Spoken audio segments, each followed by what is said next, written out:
నమస్కారం. వ్యూస్ ఛానల్కి స్వాగతం. చాలామంది ఈ మధ్యకాలంలోని పోషకాహార లోపం అనే మాట మనం బాగా వింటున్నాం. దాన్ని మాల్ న్యూట్రిషన్ అని కూడా అంటాము. అంటే మనం తినే ఆహారంలో పోషకాలు బాగా తక్కువగా ఉంటున్నాయి. పోషకాల కోసం ట్యాబ్లెట్లు వేసుకోవడం ఇలా చేస్తూ ఉన్నాం. సాధారణంగా శాస్త్రవేత్తలు ఏంటంటే ప్రతిదాని మీద పరిశోధన చేస్తూ ఉంటారు. వాళ్ళు చేసిన పరిశోధనని బట్టే మనం తినే ఆహారంలో ఏమేమి ఉన్నాయి అనేది మనకి తెలుస్తాయి. లేకపోతే మామూలుగా మనం వెళ్తాం, కొనుక్కుంటాం, తెచ్చుకుంటాం, తినేస్తాం, అంతే. అందులో అన్నీ ఉన్నాయి అనుకుంటాం. వీళ్ళు పరిశోధన చేసినప్పుడు మనం తినే బియ్యంలో కానీ గోధుమల్లో కానీ దేంట్లో అయినా సరే ఏముంది అనేది పరిశోధన చేసిన తర్వాత మనం తినవలసినంతగా అంటే పోషకాలు ఉండటం లేదు మనం తినే ఆహారంలో అనేది వాళ్ళు గమనించినప్పుడు మనకి పోషకాలు అందించడం ఎలా అనే దాని మీద కూడా పరిశోధన చేస్తారు. అందుకనే శాస్త్రవేత్తలు ఎప్పుడు కూడా దేశానికే కాదు ప్రపంచానికే గర్వకారణంగా చెప్తాం. ఇన్ని కోట్ల మందికి కావాల్సిన సరైన ఆహారాన్ని కొంతమంది మాత్రమే 1 నుంచి 10 మంది మధ్యనే ఉంటారు నెంబర్లు మనం లెక్క పెడితే కనుక. వారి మేధస్సు ఉపయోగించి మనం ఎలాంటి ఆహారం తీసుకుంటే ఆరోగ్యంగా ఉంటాం, అనారోగ్యాలకు దూరంగా ఉంటాం అని వాళ్ళు చేసే పరిశోధన మనకి చాలా అవసరం. ఇలా పరిశోధన చేస్తున్న వాళ్ళల్లో మనం గర్వించదగ్గవారు మన తెలుగువారు శ్రీ కలసపూడి శ్రీనివాసరావు గారు.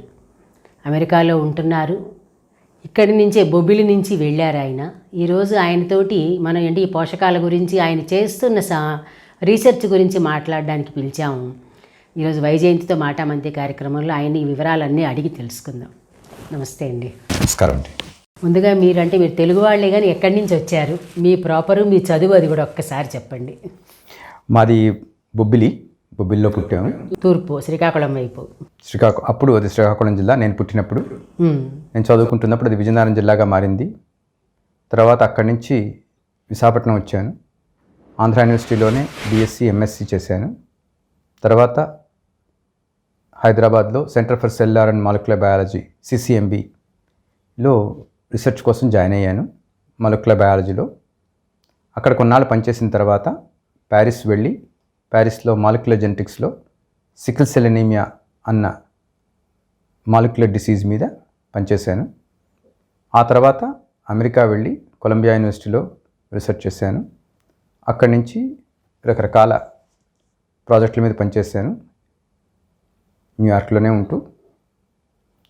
నేను చివరికి వ్యాక్సిన్ ఇండస్ట్రీలో పనిచేస్తున్నప్పుడు అతి చౌకగా రకరకాల వ్యాక్సిన్లు ఇచ్చి కొన్ని కోట్ల మంది పిల్లల్ని చనిపోకుండా బతికించే తీరులో నాకు అనిపించింది ఏంటంటే వాళ్ళని బతికిస్తున్నాం కానీ వాళ్ళకి తగిన ఆహారాన్ని ఇవ్వకపోవడం వల్ల వాళ్ళకి ఆరోగ్యంగా ఎదగరు వాళ్ళు. ఇంకా అనారోగ్యం, మాల్ న్యూట్రిషన్, పోషకాహార లోపం ప్రపంచం మొత్తంలో ఉన్నది. దానికి సరైన సమాధానం మంచి ఆహారం ఇవ్వడం తప్పించి ఇంకోటి లేదు. అలాగా ఇలాంటి ఈ మార్గంలోకి వెళ్ళారు. అయితే ఇప్పుడు మీరు చదువుకోవడం అంతా కూడా బొబ్బిల్లో చదివానన్నారు. బహుశా మాకు తెలిసి మీరు చదువుకునేటప్పుడు తెలుగు మీడియం అయి ఉంటుంది. అవునండి. అక్కడి నుంచి మీరు ప్యారిస్ వెళ్ళడం ఎట్లా సంభవించింది? ప్యారిస్ వెళ్ళాలంటే ఫ్రెంచ్ రావాల్సిన అవసరం ఉండాలి, లేదంటే ఇంగ్లీష్ అయినా వచ్చి ఉండాలి కదా? అది నిజమే, అంటే కనీసం కమ్యూనికేషన్ కోసం అంతే. కానీ నేను CCMBలో పనిచేస్తున్న రోజుల్లోనే CCMBలో ఉన్న మిగతా శాస్త్రవేత్తలందరూ చెప్పింది అంటే నీ ఆలోచనలకి, నీ తీరుకి, నువ్వు చేస్తున్న పరిశోధనకి ఇక్కడికంటే ఇంకేదైనా విదేశాల్లో ఉండే ల్యాబ్ వెతుక్కోవడం బెటర్ అని చెప్పారు. వాళ్ళు ఎందుకు అలా చెప్పారు, ఏం చేశారు దానికి చాలా కారణాలు ఉంటాయి. ఎందుకంటే వాళ్ళందరూ ఇప్పుడు చక్కగా నాకు స్నేహితులేను, చాలామంది రిటైర్ అయి ఉంటారు. వాళ్ళ సలహా మీదే నేను ప్యారిస్ వెళ్ళడం గురించి ఆలోచిస్తున్నప్పుడు అనుకోకుండా ఎంప్లాయ్మెంట్ న్యూస్లో ఒక చిన్న బాక్స్లో ఫ్రెంచ్ గవర్నమెంట్ స్కాలర్షిప్స్ గురించి ఇచ్చిన అడ్వర్టైజ్మెంట్ చూసి అప్లై చేశాను. చేయడమే కాకుండా ప్యారిస్లో ఎవరెవరు ఎలాంటి పరిశోధన చేస్తున్నారు, అందులో నాకు సరిపోయేది, నాకు సరి అయినది, నేను చేయగలిచేది ఏమేమి ప్రాజెక్టులు ఉంటాయో చూసి ఆ శాస్త్రవేత్తలతో ప్రతి నెలకి ఒకసారి ఉత్తరాలు వస్తూ పోతూ ఉండేవి. అప్పట్లో కమ్యూనికేషన్ అదే కదా మరి. అలా చేసిన ఒక 5-6 శాస్త్రవేత్తల్లో డాక్టర్ పెడ్రో వార్మెన్, ఆయన నేను ఎప్పుడు చూడడం లేదు, ఫోన్లోని మాట్లాడడం లేదు, అయినా సరే ఉత్తరాల ద్వారానే మాదంతా నడిచేది. ఆయన ల్యాబ్కి రావచ్చన్నారు ఫెలోషిప్ వచ్చినట్టయితే. ఫ్రెంచ్ గవర్నమెంట్ ఫెలోషిప్కి సెలక్షన్ చేయడానికి ఢిల్లీలో ఒక 12 మంది కమిటీలో సగం మంది ఫ్రెంచ్ వాళ్ళు, సగం మంది ఇండియన్స్ ఉన్నారు. Education secretary government of India అప్పుడు దానికి ఇన్ఛార్జ్. వాళ్ళు ఇంటర్వ్యూ చేస్తున్నప్పుడు రకరకాల ప్రశ్నలు అడగడానికి ప్రయత్నించారు. కానీ ఇంటర్వ్యూ కమిటీలో ఉన్నవాళ్ళే చెప్పారు, మనకున్న అందరి క్యాండిడేట్లో కల్లా ఏం చేయాలో ఖచ్చితంగా తెలిసి వెళ్తున్న వాడికి ప్యారిస్ ఎక్కడుంటేనేంటి, ప్యారిస్లో పర్ఫ్యూమ్ ఉందా లేదా, ప్యారిస్లో వైన్ ఉందా లేదా అన్నది వాడికి తెలియదు. తెలియకపోయినా సరే వాడు అవసరం లేదు కదా అని చెప్పి గట్టిగా కమిటీలోని ఇంకా ఇంటర్వ్యూ లేకుండానే పూర్తి చేశారు. అది అవ్వగానే ప్రొఫెసర్ ఆశీష్ దత్తా, ఆయన చాలా పెద్ద పేరున్న ప్రొఫెసరు, ఆయన నువ్వు సెలెక్ట్ అయిపోయావు, ప్యారిస్ వెళ్ళడానికి సిద్ధమవు అని చెప్పారు. అప్పటికి నాకు ఫ్రెంచ్ రాదు, ఫ్రెంచ్ నేర్చుకోలేదు. ఖచ్చితంగా చెప్పాలి అంటే ఫ్రాన్స్ మ్యాప్లో ఎక్కడుంటుందో కొద్దిగా తెలుసు అంతే, అంతకుమించి నాకు తెలియదు. కానీ ఫ్రెంచ్ గవర్నమెంట్ స్కాలర్షిప్లో వాళ్ళే 3 నెలల పాటు ఢిల్లీలో ఉంచి కొంచెం భాష నేర్పడానికి ప్రయత్నించారు. అంత సులభంగా రాదు, కానీ అక్కడికి వెళ్ళిన తర్వాతే నేర్చుకున్నాను. అక్కడ అందరితో మాట్లాడడం, ప్రజెంటేషన్లు ఇవ్వడం, కలిసి చేయడం, 3 ఏళ్లలోని థీసిస్ కూడా రాయడం జరిగింది. ఫ్రెంచ్ లాంగ్వేజ్లోనే రాయాలి. భాష నేర్చుకోవడం, థీసిస్ రాసేంత లాంగ్వేజ్ వచ్చేసింది మీకు? ఖచ్చితంగా వచ్చింది. కానీ ఫ్రెంచ్ భాష అన్నది అంత సులభమైన భాష కాదు, చాలా కష్టం. ఎందుకంటే ఇంగ్లీష్ భాషకి దానికి ఎన్నో వ్యత్యాసాలు ఉన్నాయి. అప్పటికే ఇంగ్లీష్ నేర్చుకోవడం వల్ల ఫ్రెంచ్ నేర్చుకోవడం అనేది ఇంకా కష్టం, రాయడం మరింత కష్టం. అందుకని ఏం చేశారంటే నాకు సెక్రటరీని ఇచ్చారు. నాకు తోచినట్టు నేను రాసిన ఫ్రెంచ్ని ఆ సెక్రటరీ గ్రామర్ కరెక్ట్ చేస్తూ, స్పెల్లింగ్ మిస్టేక్స్ ఉంటే కరెక్ట్ చేసి థీసిస్ చక్కగా వచ్చేటట్టు చూసింది. అది వాళ్ళకి థీసిస్ కావాలి కాబట్టి మీకు అంత చక్కగా వాళ్ళు కోఆపరేట్ చేసినట్టు అనుకోవచ్చు మనం. తర్వాత మీరు CCMBలో పనిచేశానన్నారు. అక్కడ మీరు పనిచేసిన రీసెర్చ్ చేసిన సబ్జెక్ట్ ఏంటండి? CCMBలో జాయిన్ అయినప్పుడు అది ఒక కొత్త విధానం ప్రకారంగా ఆ జాయిన్ అయిన స్టూడెంట్నే ప్రాజెక్టులను ఎన్నుకోమన్నారు. అప్పటిదాకా యూనివర్సిటీలో ఎలా జరుగుతుందో నాకు తెలియదు, కానీ తర్వాత తెలిసింది చాలా యూనివర్సిటీల్లో గైడ్ ఏది చేస్తూ ఉంటే దాంట్లోనే చేయడం అంతాను. కానీ ఇక్కడ డాక్టర్ పిఎం భార్గవ అలా చెప్పలేదు, నీకు తోచిన సబ్జెక్ట్ని నువ్వు ఎన్నుకో అన్నారు. కానీ నేను ఎప్పుడు మాలిక్యులర్ బయాలజీ కానీ, సెల్ బయాలజీ కానీ, మాలిక్యులర్ జెనెటిక్స్ కానీ అలాంటి సబ్జెక్టులు ఎప్పుడూ నేను చదవలేదు, BScలో కానీ MScలోని కానీ. అందుకని కొన్ని నెలలు లైబ్రరీలో నా అంతటి నేనే చదివి ఒక 3 పరిశోధన చేయడానికి వీలుగా ఉండేలాంటి అంశాలను ఎంచుకున్నాను. అందులో ముఖ్యమైనది ఒక కణం నుంచి 1,00,000 కోట్ల కణాల దాకా పెరుగుతున్న మనిషి కానీ, జంతువులు కానీ, ఏదైనా ఎలా ఆ ఒక్క కణం పెద్దదవుతుంది. కణం పెద్దదవ్వట్లేదు, కణాలు విభజన జరిగిపోతూ ఉంటుంది. జరుగుతున్నప్పుడు కొత్త కొత్తవి రావడానికి, సైజు పెరగడానికి ఎంతో డిగ్రేడేషన్ ఉండాలి. ఆ డిగ్రేడేషన్లోని డిగ్రేడ్ అవ్వాల్సింది ప్రోటీన్లే, కానీ అన్ని ప్రోటీన్లే చుట్టూ ఉన్నవి. ఏ ప్రోటీన్ డిగ్రేడ్ అవ్వాలి, ఏ ప్రోటీన్ డిగ్రేడ్ అవ్వకూడదు, అది ఎలా జరుగుతుంది అన్నది అప్పట్లో అతిపెద్ద ప్రశ్న. దాన్ని నేను నా PhD టాపిక్ కింద తీసుకున్నాను. దానికి అప్పటికి తెలిసిన విషయం ఏంటంటే యుబిక్విటిన్ అనే ఒక మాలిక్యూల్ ప్రతి కణంలోనూ ఉంటుంది, అందుకే దాన్ని యుబిక్విటిన్ అంటారు. ఆ యుబిక్విటిన్ మాలిక్యూల్ ఏ ప్రోటీన్ వెళ్ళి అటాచ్ అయి ఉంటే ఆ ప్రోటీన్ని కణం డిగ్రేడ్ చేస్తుంది. కానీ అటాచ్ అయినంత మాత్రాన్ని డిగ్రేడ్ అవ్వాలంటే ఏదో ఒక ఎంజైమ్ ఉండాలి. ఆ ఎంజైమ్ అప్పటికి ఎవరూ కనుక్కోలేదు. దాన్ని ప్యూరిఫై చేయమని ఆ ఎంజైమ్ని కనుక్కొని దాన్ని పబ్లిష్ చేయొచ్చు, అదే నీ థీసిస్ అవుతుందని అందరూ నిశ్చయించారు. 1 ఏడాదిన్నర పాటు ఆ ఎంజైమ్ ప్యూరిఫై చేయడానికి ట్రై చేశాను. క్రూడ్గా ఆ ఎంజైమ్ చాలా చాలా చక్కగా పనిచేసేది. ప్యూరిఫై చేస్తున్న కొద్దీ అది పనిచేయడం మానేసేది. ఎన్నోసార్లు చేసి డాక్టర్ పిఎం భార్గవకి, అప్పట్లో ఉన్న శాస్త్రవేత్తలందరికీ ప్రజెంట్ చేసి చెప్పాను, ఇది నేను ఇంకా ప్యూరిఫై చేస్తే యాక్టివిటీ ఉండట్లేదు, పని చేయట్లేదు, కాబట్టి ఉన్న క్రూడ్నే పబ్లిష్ చేద్దాం. చేసిన తర్వాత ఎలా ప్యూరిఫై చేయాలన్నది మీరు సలహాలు ఇవ్వండి అని అడిగాను. అప్పటిదాకా ప్రోటీన్లు కానీ ఎంజైమ్లు కానీ ప్యూరిఫై చేసే అన్ని మెథడ్స్ని వాడాను. ప్రపంచంలో ఉన్న అతి ముఖ్యమైన ఇన్స్ట్రుమెంట్ కూడా డాక్టర్ భార్గవ అప్పుడు కొన్నారు. ప్రత్యేకంగా నేను పనిచేసేవాడిని దాని మీద. అది కూడా రకరకాల ప్రాబ్లమ్స్ టెంపరేచర్ వల్ల వస్తాయని చెప్తే అర్ధరాత్రి మాత్రమే పనిచేసేవాళ్ళం. అయినా సరే నేను ప్యూరిఫై చేయలేకపోయాను. కాబట్టి పబ్లిష్ చేయొద్దన్నారు. అప్పుడు ప్యారిస్ వెళ్ళవలసి వచ్చింది. కానీ ప్యారిస్ వెళ్ళినా సరే ఇలా 2 ఏళ్ళు దాని మీద పనిచేశాను కాబట్టి ఆ రీసెర్చ్కి సంబంధించింది కూడా చదువుతూ ఉండేవాడిని, చూస్తూ ఉండేవాడిని. 87లో అంటే నేను వెళ్ళిన 2 ఏళ్ల తర్వాత ఇజ్రాయెల్ నుంచి డాక్టర్ సెహనోవర్ పబ్లిష్ చేశారు. మీరు రాసింది ఆ ఎంజైమ్ వాళ్ళు చేసి ఓకే వాళ్ళు చేసిన వర్కే. వాళ్ళు పబ్లిష్ చేసిన దానికి సారాంశం ఏంటంటే ఈ ఎంజైమ్ని ప్యూరిఫై చేయడానికి వీలు లేదు, ఓకే మీరు ఆల్రెడీ చేసింది ఇది క్రూడ్గానే పనిచేస్తుంది. ఓకే క్రూడ్ అంటే దీంట్లో ఒక న్యూక్లిక్ యాసిడ్ ఉండాలి. అది 87 ఆ ప్రాంతాల్లో వాళ్ళు రకరకాల పేపర్లు పబ్లిష్ చేశారు. అప్పుడు చాలా బాధ అనిపించింది. నేచురల్ కదా, మీరు ఫస్టే చేశారు కదా. ఫస్టే చేసింది, రాసి పెట్టించాను. ఇప్పటికి కూడా ఉన్న CCMB సైంటిస్టులకి తెలుసు ఆ విషయాలన్నీ. అయితే అది పబ్లిష్ అయిన 87లో పబ్లిష్ అయిన తర్వాత కొన్నేళ్లకి సెహనోవర్కి నోబెల్ ప్రైజ్ ఇచ్చారు. ఓహో యాక్చువల్గా మీకు రావాలన్నమాట లెక్క ప్రకారం అసలు. అప్పుడు ఇక్కడున్న కొద్దిమంది సైంటిస్టులు న్యూస్ పేపర్లో అది CCMBకే రావాల్సిన ప్రైజు, CCMB సరిగ్గా చేయకపోవడం వల్ల రాలేదని క్లెయిమ్ చేశారు న్యూస్ పేపర్లో. అప్పుడు నన్ను పిలిచి కొద్దిమంది సైంటిస్టులు ఏమన్నారంటే నువ్వు దీని గురించి ఏమైనా చెప్తావా అన్నారు. అంటే నేను అన్నాను, నేను చెప్పాలంటే ఒకటే చెప్తాం అనుకుంటున్నాను. నాలాంటి ఎంతోమంది స్టూడెంట్లు దేశం మొత్తంలో ఇవాళకి కూడా చేస్తున్న ప్రాజెక్టులు మీరు దృష్టి పెట్టండి. నాకు నోబెల్ రాలేదని నేను ఎప్పుడూ అనుకోలేదు, వస్తుందని కూడా నాకు తెలియదు.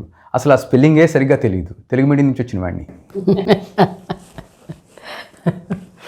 కాబట్టి ఇప్పటికైనా సరే అలాంటివి ఎన్నో ఎన్నో జరుగుతూనే ఉంటాయి. భారతదేశం ఒక చోటే కాదు, అన్ని చోట్ల. ప్రపంచవ్యాప్తంగా. కాకపోతే ఆ స్టూడెంట్కి ఆ జ్ఞానం ఉండకపోవచ్చు. గురువుకి అది తెలిసి ఉండాలి, ఆ రీసెర్చ్ గైడ్కి, లేదా చుట్టుపక్కల ఉన్న వాళ్ళకి తెలియాలి, లేదా దేశంలో సొసైటీలను పెట్టుకుని బయాలజికల్ కెమిస్ట్ సొసైటీ అని రకరకాల ప్రొఫెషనల్ సొసైటీస్ ఉన్నవాళ్ళు ఇలాంటి వాటిని భూతద్దంలో వేసి చూసి ముందుకు తీసుకెళ్తే తప్పకుండా ఇండియాకు కూడా బోల్డ్ నోబెల్ ప్రైజ్లు వస్తాయి. కరెక్ట్ అండి, మీరు అన్నమాట కరెక్ట్. అది తర్వాత మామూలుగా ఎవరికి మామూలు సబ్జెక్టుగా అడుగుతాను. సబ్జెక్ట్ కాకుండా మీరు అసలు MSc చదువుకున్న తర్వాత ఇలా సైంటిస్ట్ అవ్వాలని ఆలోచన రావడానికి చిన్నప్పటి నుంచి రీసెర్చ్ చేస్తూ ఉండేవారా? ఏది దొరికితే దాని మీద పరిశోధన అట్లాగా? లేదండి, ఇదే ఎవరికైనా సరే జిజ్ఞాస అన్నది పిల్లలకి ఏ పిల్లవాడికైనా ఉంటుంది, ఏ పిల్లకైనా ఉంటుంది. ఏ వస్తువు మీద చేసామన్నది కాదు అక్కడ ముఖ్యం. అలాంటిది నాకు కూడా ఉందేనే అనుకోవచ్చు, కానీ అది పెద్ద సైంటిస్ట్ అవుతానని నేను ఎప్పుడూ అనుకోలేదు. ఏదో ఒక ఉద్యోగం కావాలనుకునేవాడిని. అలాంటి ఉద్యోగం కావాలనుకోవడంలోని రైల్వే ఉద్యోగం నాకు ఎప్పుడూ వస్తూనే ఉండేది. ఎందుకంటే కాంపిటేటివ్ ఎగ్జామ్స్ రాస్తే రైల్వే ఉద్యోగాలు రావడం, కాంపిటేటివ్ ఎగ్జామ్స్ రావడం అవన్నీ సహజం ఆ రోజుల్లో. అంతకన్నా సింపుల్గా 10th క్లాస్లో ఫస్ట్ క్లాస్ వచ్చినప్పుడు ఆ రోజుల్లో 72, 73లో ఆ ఫస్ట్ క్లాస్ కాగితాన్ని తీసుకుని పోస్ట్ ఆఫీస్కి వెళ్ళినట్టయితే ఆటోమేటిక్గా ఉద్యోగం ఇచ్చేసేవారు. 10th certificate, first class certificate. Okay, first class అయితే ఉండాలి. నాకు ఎలాగో ఫస్ట్ క్లాస్ ఉంది. అలాగే నాతో పాటు చదువుకున్న 2-3 స్నేహితులు ఫస్ట్ క్లాస్ వచ్చిన వాళ్ళు జాయిన్ అయ్యారు. వాళ్ళు పెద్ద పెద్ద పొజిషన్లో రిటైర్ అయ్యారు ఇప్పుడు. కానీ మా అమ్మ టీచర్గా ఉండేది.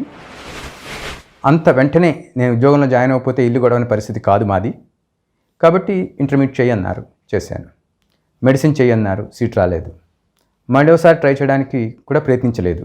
ఎందుకంటే ఇంక ఎలాగో రాదు, వచ్చినా అన్నేళ్ళు చదివించలేము, వెంటనే ఉద్యోగంలో జాయిన్ అవ్వాలనుకున్నాము. ఎలాగో రైల్వే ఉద్యోగం ఉంది. కానీ రైల్వే ఉద్యోగం కొని సర్వీస్ కమిషన్ చైర్మన్ నన్ను ఒకసారి కలిసి ఇంటర్వ్యూ అవుతున్నప్పుడు నీకు ఉద్యోగం వస్తుంది కానీ వెంటనే వచ్చి జాయిన్ అవ్వకు, నన్ను కలిసి తర్వాతే ఆ నిర్ణయం తీసుకో అన్నారు. ఆ వివరాలన్నీ థ్యాంక్స్ టు అంబేద్కర్ అని కథలో పూర్తిగా చక్కగా ఏమీ మార్పు లేకుండా రాసి పెట్టించాను. ఏం జరిగింది అసలు ఇంతకీ మాకు తెలియాలి కదా మరి. వాళ్ళు అడిగింది ఏంటంటే ఇంటర్వ్యూలో ఇండియన్ కాన్స్టిట్యూషన్ని ఎవరు రాశారు అని ఇంగ్లీష్లో అడిగారు. హూ రోట్ ఇండియన్ కాన్స్టిట్యూషన్ అని అడిగారు. అంటే నేనేమన్నానంటే Indian constitution is not a novel or a book to be written by one person. Probably you are thinking of Ambedkar who was only the chairperson for drafting committee, and B.R. Rao is the main man, but there are so many people in the constitution preparation committee. So with this answer, all the 7 interview board members stood from their chairs, లేచి నిలబడ్డారు. నేను ఆశ్చర్యపోయాను. అంటే నేను ఇంత చక్కగా చెప్పాను అనుకున్నాను నేను, కానీ తర్వాత తెలిసింది కారణం ఏంటన్నది ఒక క్షణంలో తెలిసింది. ఏంటంటే నా వెనకాల నిలబడింది service commission chairman Kandalam Tilak గారు. ఓకే, ఆయన వచ్చారని వాళ్ళు నిలబడ్డారు. నేను ఇచ్చిన ఆన్సర్కి కాదు, నేను ఇచ్చిన ఆన్సర్కి ఆయన నిలబడ్డారు. ఆయన చూసి వీళ్ళు నిలబడ్డారు. అలా జరిగింది. అప్పుడు ఆయన నువ్వు వెంటనే జాయిన్ అవ్వకు అన్నారు. సరే వచ్చింది. వాళ్ళు పాస్ పంపించారు, ఆర్డర్ జాయినింగ్ ఆర్డర్ పంపించారు. ఆయన కలవడానికి సికింద్రాబాద్ 3 సార్లు వచ్చాను. ఆయన కలవడం అవ్వలేదు. ఈ లోపల నా ఎంఎస్సీ అయిపోయింది. ఎంఎస్సీ అయిపోయిన తర్వాత సిసిఎంబిలో కూడా జాయిన్ అయిపోయాను. సిసిఎంబిలో జాయిన్ అయిన తర్వాత ఆయన చైర్మన్గా లేరు. సరే సిసిఎంబిలో జాయిన్ అయిన తర్వాత అందరూ చెప్పారు, ఇంకా రైల్వే ఉద్యోగంకి వెళ్తే నీకు వచ్చేదానికంటే ఈ ఎంఎస్సీ తోటి సిసిఎంబితోనే ఏదైనా మంచి ఉద్యోగం వస్తుంది అన్నారు.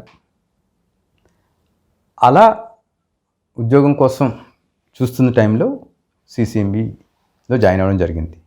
అనుకోకుండా జరిగింది, అంత ప్రయత్నపూర్వకంగా ఏది అనుకుని జరిగింది కాదు. ఎందుకంటే నా ఎంఎస్సీ అయిపోయిన తర్వాత ఉద్యోగం చేయడం కోసం అప్లై చేయడంలో కూడా నేను దేనికి అప్లై చేయలేదు. ఒకే ఒక్క ఉద్యోగానికి అప్లై చేశాను, రైల్వే కాకుండా. అదేంటంటే ఇండియన్ ఇన్స్టిట్యూట్ ఆఫ్ సైన్సెస్ బెంగళూరులో బయోకెమిస్ట్రీ డిపార్ట్మెంట్లో ఒక టెక్నీషియన్ జాబ్ కోసం.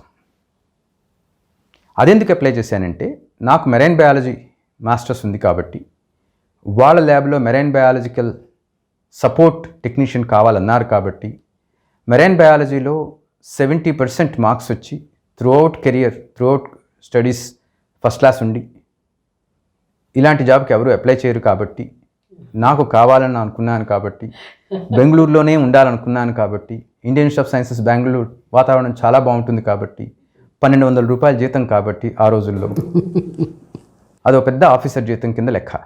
అవునండి, ఆ రోజుల్లో అంటే అంతే. అప్లై చేశాను. అదొక్కటి మాత్రమే అప్లై చేశాను. అది కూడా నేను తెలిసి అప్లై చేయలేదు. నేను ఎప్పుడు ఏ ఉద్యోగానికి అప్లై చేయాలనుకోలేదు. ఎందుకంటే ఉద్యోగం కావాలనుకుంటే నాకు ఎలాగో రైల్వే ఉద్యోగం ఉంది, అది మీకు ఆల్రెడీ రిజర్వ్లో ఉంది అది. కానీ లక్ష్మీనారాయణమ్మ అని నా స్నేహితురాలు ఒక అమ్మాయి రెగ్యులర్గా ఉద్యోగాల కోసం వెతుకుతూ ఉండేది. నాకు సరిపోతుందని తెలిసి చెప్పింది. అప్లై చేశాను. అప్లై చేస్తే ఆ ఉద్యోగం నాకు ఖచ్చితంగా వస్తుందని అందరం అనుకున్నాం. కానీ వాళ్ళు ఏం చేశారంటే బెంగళూరులో మర్నాడు ఉదయం 10 గంటలకు ఇంటర్వ్యూ ఉంటుందంటే బొబ్బిల్లో ముందు రోజు 4 గంటలకు అందేటట్టు ఒక టెలిగ్రామ్ ఇచ్చారు. ఓహో, ప్లాన్డ్గా. అయితే అప్పుడు ఉద్యోగం కోసం చూస్తున్నాను కాబట్టి ఇది చాలా ముఖ్యం కాబట్టి ఏం చేయాలని ఆలోచించాను. వెంటనే వెళ్ళి నా స్నేహితుడు ఉన్నాడు, వాళ్ళకి వ్యాపారం ఉంది, అంటే వాళ్ళకి ఫోన్ కూడా ఉంటుంది, వాళ్ళకి చాలా పలుకుబడి కూడా ఉంది ఊర్లో బొబ్బిల్లో. అతని చేత మన్నాడు ఉదయం 10 గంటలకి ఒక ట్రంక్ కాల్ బుక్ చేయించి అరగంట సేపు అన్ఇంటరప్టెడ్ కాల్ ఒకటి పెట్టించి ఆ చైర్మన్ ఇంటర్వ్యూ కమిటీకి ఫోన్ చేసి ఇంటర్వ్యూ చేయమన్నాను. ఓకే. ఎందుకంటే బొబ్బిల్ నుంచి ఏ విధంగా చూసినా సరే ఆ రోజుల్లో మొన్నాడు ఉదయం 10 గంటలకు బెంగళూరు వెళ్ళే అవకాశం లేదు, ఎట్టి పరిస్థితుల్లోనూ లేదు.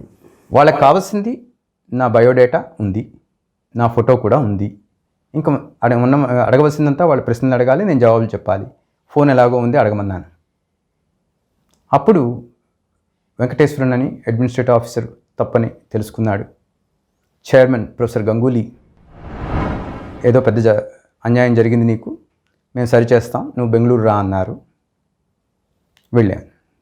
వెళ్ళిన తర్వాత ఆయన చెప్పారు, రోజంతా ఆయన ఉంచుకున్నారు. నేను చూసిన మొట్టమొదటి గొప్ప ప్రొఫెసర్ ఆయనని ఎందుకనాలంటే ఆయన పంచు కట్టుకుని తిరిగేవారు, బయోకెమిస్ట్రీ ప్రొఫెసరు. అంతేకాకుండా అతి సౌమ్యంగా మాట్లాడారు. నేను ఎంత ఆవేశంతో ఉన్నా సరే ఆయన సౌమ్యంగానే మాట్లాడారు. ఇవన్నీ కాకుండా 11 గంటలకి టీ ఇప్పిస్తా అని చెప్పి తీసుకువెళ్ళి ఆ టీ ఇస్తున్న చోట ఒక 20 మంది క్యూలో నిలబడితే 21వ ఆయన నిలబడి ఆయన వెనకాతల నన్ను నిలబడమన్నారు. ఆ మొత్తం డిపార్ట్మెంట్కి అతిపెద్ద ప్రొఫెసర్ ఆయనని. అప్పటికి నాకు అర్థమైంది. ఆయన అలా నిలబడి తీసుకోవడం అనేది నాకు ఎంతో ఆశ్చర్యం అనిపించింది. అంతే కదా, మరి చాలా క్రమశిక్షణతో ఉన్నట్టు. సాయంత్రం ఆయన నన్ను కూర్చోబెట్టి, నువ్వు చేయవలసింది ఇలాంటి టెక్నీషియన్ ఉద్యోగం కాదు, రీసెర్చ్ చేయాలి నువ్వు అన్నారు. అంటే నేను అన్నాను, రీసెర్చ్ చేయాలంటే నాకు అసలు ఏం చేయాలో తెలియదు కదా అన్నాను. లేదు, ఇక్కడ మాకు ఒక టెస్ట్ ఉంటుంది, వరుసగా ఇంటర్వ్యూలు అవుతాయి టెస్ట్లో సెలెక్ట్ అయిన వాళ్ళకి, అవి దాంట్లో నువ్వు చేస్తే నువ్వు సెలెక్ట్ అయితే తప్పకుండా మేము తీసుకుంటాం నిన్ను. కానీ మరి నాకు ఆ సబ్జెక్ట్ తెలియదే అన్నాను. అంటే అప్పుడు ఆయన 2 పుస్తకాలు ఇచ్చారు. ఆ పుస్తకాల అట్టలు మొట్టమొదటిసారిగా నేను చూశాను. Biochemistry by లెనింజర్, molecular biology by Watson. ఆ 2 ప్రపంచం మొత్తానికి అప్పుడు వచ్చిన అతి ముఖ్యమైన పుస్తకాలు ఆ సబ్జెక్ట్కి. నేను ఎలా అర్థం చేసుకోగలను? ఎంఎస్సీలో చదవలేదు, బీఎస్సీలో చదవలేదంటే ఆయన జగన్మోహన్ సింగ్ అన్న ఆయన్ని పిలిపించి ఆయన దగ్గర పనిచేసిన స్టూడెంట్ని, ఇతనికి 2-3 నెలల లోపల ఈ 2 పుస్తకాలు క్షుణ్ణంగా వచ్చేసేట్టు అని అతనికి చెప్పారు. నాకేం చెప్పారంటే, నువ్వు రోజు ఉదయాన్నే 9 కల్లా వచ్చి లైబ్రరీలో కూర్చుని ఈ పుస్తకాలు 2 పెట్టుకుని చదివి, నీకు ఏ డౌట్ వచ్చినా సరే ముందు జగన్మోహన్ సింగ్ని లేదా డిపార్ట్మెంట్లో ఎవరినైనా సరే అడుగన్నారు. తర్వాత 5 గంటలకు తీసుకెళ్ళి అందరికీ పరిచయం చేశారు. నిజంగానే అప్పుడు అందరి ప్రొఫెసర్లతోటి నేను చాలా చాలా సులభంగా మాట్లాడగలిచాను. అప్పుడు నాకు తెలీదు వాళ్ళ దేశంలో ఉన్న అతి గొప్ప ప్రొఫెసర్లని. అలా కాదు, ఇప్పుడు మీరు ఇందాక అంటున్నారు మీకు ముందు రోజు అందింది టెలిగ్రామ్ అన్నారు. ఫోన్ చేసి మాట్లాడాలి అనే ఆలోచన ప్లస్ అంత ధైర్యం ఎలా వచ్చింది మీకు? అంటే ఇంట్లో అవసరం ఒకటి, ఇంట్లో ఎప్పుడైనా అలా ధైర్యాన్ని నేర్పించారా ఇంట్లో వాళ్ళు కానీ, లేకపోతే మీ అంతటి మీకే అవసరమే నేర్పించిందా? అవసరమే. ఇంట్లో వాళ్ళు ధైర్యం లేదని నేను అన్నాను. ఎందుకంటే ధైర్యం నేర్పించారా అన్నాను. లేదని నేర్పించడం అంటూ ఉండదు. ఎందుకంటే మా తాతగారు ఫ్రీడమ్ ఫైటరు, మా మామయ్యలు ఫ్రీడమ్ ఫైటరు. కాబట్టి ఎవరు అధైర్యంగాను సబ్మిసివ్గాను ఎప్పుడూ లేరు మా కుటుంబంలోని. అది మెయిన్, అది కావాల్సింది. అది అవసరం బట్టే అనుకుంటాను నేను. సో అలాగా బయోకెమిస్ట్రీ అక్కడికి వెళ్ళాను. నిజంగానే ఆయన చెప్పినట్టు 2 నెలల్లో నాకు చక్కగానే ఆ సబ్జెక్ట్ అంతా అర్థమైంది. ఇంటర్వ్యూలు అన్నీ అయ్యాయి, అక్కడ కూడా సెలక్షన్ వచ్చింది. కానీ అదే టైంకి హైదరాబాద్లో CCMBలో కూడా ఇంటర్వ్యూ జరిగింది, అడ్వర్టైజ్మెంట్ వచ్చింది. అడ్వర్టైజ్మెంట్ వచ్చింది కదా అని చెప్పి ఇక్కడ హైదరాబాద్ కూడా అప్లై చేశాను. చేస్తే వాళ్ళు రిటన్ టెస్ట్ రాయమన్నారు. రిటన్ టెస్ట్ రాసినప్పుడు అందరికంటే ఎక్కువ మార్కులు నాకు వచ్చాయని చెప్పడంలో ఆశ్చర్యం ఏం లేదు. ఎందుకంటే ఆ 2 పుస్తకాలు అప్పుడే పూర్తిగా చదివి ఉన్నాను కాబట్టి. అది కరెక్ట్. ఆ పుస్తకాలు కూడా చాలామందికి దొరకవు, ఉన్నాయని కూడా తెలియకపోవచ్చు. కానీ అందులో ఉన్న సబ్జెక్టే నాకు పూర్తిగా తెలుస్తున్నప్పుడు సెలెక్ట్ అవడంలో పెద్ద ఆశ్చర్యం లేదు. అందుకని నన్ను ఇంటర్వ్యూలో కూడా వాళ్ళు అడిగిన ప్రశ్నలు ఏవీ లేవు ప్రత్యేకంగాను. బొబ్బిలు అనగానే ఏంటి బొబ్బిలు దేనికి ముఖ్యం అని అడిగారు. చీరల కోసం అన్నాను. చీరల గురించి ఏమో నన్ను అడిగారు. ఆహా, నీకు ఇంత నాలెడ్జ్ ఎలా వచ్చింది అన్నాను. వీణల గురించి అడగలేదా ఇంకా? అంటే నేను చెప్పాను, చీరలు మాకు ఇంట్లోని ఆడవాళ్ళు బయటకు వెళ్ళి కొనరు, ఇంటికి చీరలు వస్తాయి, వచ్చిన దాన్ని చెక్ చేసుకుని కొనుక్కుంటారు. ఆ చెక్ చేయడంలో మేము కూడా ఉండేవాళ్ళం కాబట్టి చీరల గురించి ఇంత బాగా తెలుసున్నాను. అంతకుమించి నాకు CCMB ఇంటర్వ్యూ పెద్ద క్వశ్చన్లు లేవు, కష్టాలు లేవు. తర్వాత మీరు ప్యారిస్ వెళ్ళారన్నారు. ప్యారిస్లో ఫ్రెంచ్లో పేపర్ కూడా రాశానన్నారు. అయిపోయింది. అక్కడ ఏదో స్పెషల్గా మీకు ఏదో రోడ్డు మీద ఏదో జరిగిందని విన్నాం. ప్యారిస్లో నేను ఉన్నప్పుడు మామూలుగా రోడ్డు మీద నడుస్తూ ఉంటే ఒక ఆయన ఆపి ఇంగ్లీష్లో అడిగారు, ఫలానా చోటకి ఎలా వెళ్ళాలని చెప్పాను. చెప్తే సరే సంతోషం, థ్యాంక్ యూ అని చెప్పి, నీకు ఎప్పుడైనా నా ల్యాబ్లో వచ్చి పనిచేయాలంటే తప్పకుండా రా అన్నారు. అసలు ఎట్లా మిమ్మల్ని ఆయన తెలుసుకున్నారనేది ఆయనకి వింతగా ఉంది. నేను అడిగాను, ఇంతకీ మీ పేరేంటి? చార్ల్స్ క్యాంటర్ అన్నారు. చార్ల్స్ క్యాంట్ అంటే ప్రపంచం మొత్తం చదివే బయోఫిజిక్స్ టెక్స్ట్ బుక్ రాసిన ఆయన. నిజంగా ఆయన చార్ల్స్ క్యాంటర్ని నమ్మడానికి ఎంతో ఆశ్చర్యం అనిపించింది. ఎందుకంటే ఆయన నాకంటా ఒక ఇంచి పొట్టిగా ఉంటారు, లేదా సుమారుగా సమానంగా ఉంటారు. అమెరికన్. ఆయనతో చాలాసేపు కూర్చుని మాట్లాడిన తర్వాత తప్పకుండా రమ్మన్నారు. రమ్మంటే నేను చెప్పాను, నేను మీకు అసలు ఎలా తెలుసు? అంటే నాకు తెలుసు, నేను చూడగానే నా ల్యాబ్లో ఉంటే బాగుంది అనిపించింది, అందుకు చెప్పాను. ఇష్టం ఉంటేరా లేకపోతే లేదు అన్నారు. ఎలా అప్లై చేయాలని అడిగాను. ఏం అక్కర్లేదు, ఆయన ఒక ఫోన్ నెంబర్ ఇచ్చారు. ఆ నెంబర్కి మాట్లాడితే నా సెక్రటరీ నీనా స్టైన్బర్గ్ ఆన్సర్ చేస్తుంది. నీ నాకు చెప్పు, నేను రమ్మన్నానని ఆవిడే పేపర్లు పంపిస్తుంది. సరిగ్గా అలాగే జరిగింది. ఏడాది తర్వాత నేను ఫోన్ చేశాను, పేపర్లు వచ్చాయి. అప్పటికే గవర్నమెంట్ ఆఫ్ ఇండియాలోని ఉద్యోగం కోసం అప్లై చేస్తే వాళ్ళు ఫెలోషిప్ ఇచ్చి మళ్ళీ ఒక ఏడాది తర్వాత ఉద్యోగం వెతుక్కోమన్నారు. ఫ్రెంచ్ గవర్నమెంట్లో గవర్నమెంట్ జాబ్ ఇచ్చారు. కానీ గవర్నమెంట్ జాబ్ కంటే ఇంకా స్టడీస్కి వెళ్ళడం బెటర్ అని, లేదా కొత్తగా తెలుసుకోవాలని అమెరికా వెళ్ళాను. వెళ్ళిన తర్వాత అక్కడ ఎలా ఉన్నాను. అట్లా అసలు అది చాలా ఆశ్చర్యంగా అనిపిస్తుంది కదా అది వినడానికి కూడాను. అంతకుముందు కూడా ఒకళ్ళు ఎవరో చెప్పారు, బెంగళూరులో ఏదో వెళ్ళి ఒక షాప్కి వెళ్ళి చూస్తే ఏదో ఎలక్ట్రికల్ గురించి మాట్లాడుతూ ఉండగా అక్కడ సివి రామన్ గారు కూర్చొని కనిపించారని ఒక ఆయన ఎవరో చెప్పారు. అది చాలా ఇలా యాదృచ్ఛికంగా జరగడం. సో తర్వాత ఇప్పుడు మీరు ఇక్కడి నుంచి ప్యారిస్ నుంచి మళ్ళీ మీరు అమెరికా చేరారన్నారు. అయితే ఇటీవల మీరు ఈ కినోవా రైస్ ఒకటి, న్యూట్రిషియస్ రైస్, న్యూట్రిషియస్ వీటి మీద ఏదో రీసెర్చ్ చేస్తున్నారు, ప్లస్ పండిస్తున్నారు అని విన్నాం. ఇప్పుడు ఎట్లా మీరు ఏమేం చేస్తున్నారు అసలు ఇవి? మాల్న్యూట్రిషన్, పోషకాహారాల విలువలు పెరగాలి అంటే మనం మంచి ఆహారాన్ని తినాలి. మనకు ఇప్పుడున్న రైస్లో, వరిలో కానీ గోధుమలో కానీ పోషకాలు లేవని కాదు, మనం తినడం తగ్గిపోయింది. మీరు ఆలోచించినట్టయితే మీ పేరెంట్స్ కానీ మీ గ్రాండ్ పేరెంట్స్ కానీ అమ్మమ్మలు కానీ వాళ్ళు తినేంత అన్నం మనం తినటం లేదు. వాళ్ళు తినే దాంట్లో 4వ వంతు కూడా తినలేకపోతున్నాం. అందువల్ల అందులో ఉండే పోషకాలు మీకు వచ్చేది 4వ వంతు అవుతున్నాయి. కార్బోహైడ్రేట్ సరిగ్గానే రావచ్చు, వీటైతే ప్రోటీన్ కూడా సరిగ్గానే రావచ్చు, కానీ మిగతా పోషకాలు ఏవి మీకు సరిపోయినంత రావట్లేదు. కాబట్టి అనారోగ్యాలకి అది దారితీస్తున్నది. కేవలం ఈ రైస్ వల్ల, అంటే ఈ తినే మాల్ న్యూట్రిషన్ ఫుడ్ వల్లే అవుతుంది అంతా. ఫుడ్లో మాల్ న్యూట్రిషన్ కాదు, మనం తినే తీరులో మార్పు వచ్చింది. తీరది ఫుడ్ ఎప్పుడూ అలానే ఉంది, మనం తినడంలోనే లోపం. బాగా మార్పు వచ్చింది. ఎలా మార్పు వచ్చిందంటే తినేది తక్కువైపోయింది, తినే వస్తువులు కూడా తక్కువైపోయాయి. ఇప్పుడు మీరు మీ కుటుంబంలో వెళ్ళి చూసుకున్నట్టయితే మీ అమ్మమ్మలు కానీ మీ తాతయ్యలు కానీ వాళ్ళు తినేంత వెరైటీ ఫుడ్ని తినటం లేదు. ప్రపంచం మొత్తంలో మనకి తెలిసి కనీసం మనిషి 7,000 రకాల ప్లాంట్ మెటీరియల్స్ని తింటూ ఉండేవారు. 7,000 రకాలు. ఈ 7,000 రకాల్లోని ఇవాళ 150 రకాలు మాత్రమే వ్యవసాయంగా జరుగుతున్నాయి. మిగిలినవన్నీ వెనకబడిపోయాయి, మిగిలినవన్నీ తెలియవు. ఈ 150 రకాల్లో కూడా గోధుమ, వరి, జొన్నలు, పొటాటో ఇవి మాత్రమే మనకు కావాల్సిన 60% ఫుడ్ జరుగుతున్నది. అవునండి, కరెక్ట్. కాబట్టి ఇది మన అనారోగ్యానికి దారితీస్తున్నది. మా దగ్గరే, మా డేటాబేస్లోనే 1,888 మనం తినగలిచిన లాంటి మనకి పూర్వీకులు తిన్నవి మొక్కల తాలూకా వివరాలు ఉన్నాయి మా దగ్గర. వాటిలో ఒక 500 సామాన్యంగా దొరికేవి, రకరకాల చోట్లకి వెళ్ళి తెచ్చుకోవచ్చు, ఒకే చోట ఒకే షాప్లో దొరకకపోవచ్చు. సామాన్యంగా దొరికే ఒక 500ని తీసుకుని ఓ పుస్తకం కింద ఇప్పుడే పబ్లిష్ చేస్తున్నాం. కాబట్టి మనం తినేది పెంచుకుంటే పోషకాలు ఎక్కువ అవుతాయి. ఇప్పుడు ఎట్లా మీరంటే ఇవి మరి రైస్లోనే పోషకాలు ఉండేలాగా పెంచుతున్నాం అంటున్నారు కదా, ఎట్లా అండి అసలు ఆ విధానం ఏముంటుంది? క్రిందటేడాది ఉగాది నాడు గవర్నమెంట్ ఆఫ్ ఇండియా మిగతా సంస్థలు కలిసి ఆహార క్రాంతి అని ఒక ప్రోగ్రాం చేశాయి జూమ్లో. ఆ ఆహార క్రాంతి జూమ్ ప్రోగ్రామ్కి కీనోట్ స్పీకర్గా నన్ను రమ్మన్నారు.